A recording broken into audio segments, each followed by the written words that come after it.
Hello guys, welcome to our YouTube channel, and today we are going to learn how to delete your ChatGPT's history.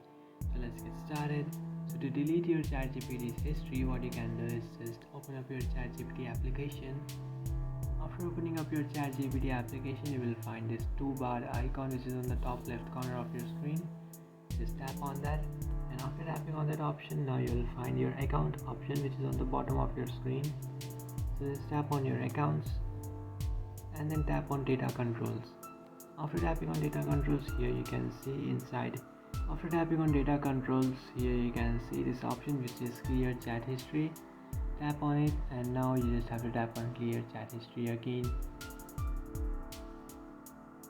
And after doing that, here you can see I've successfully cleared your chat history.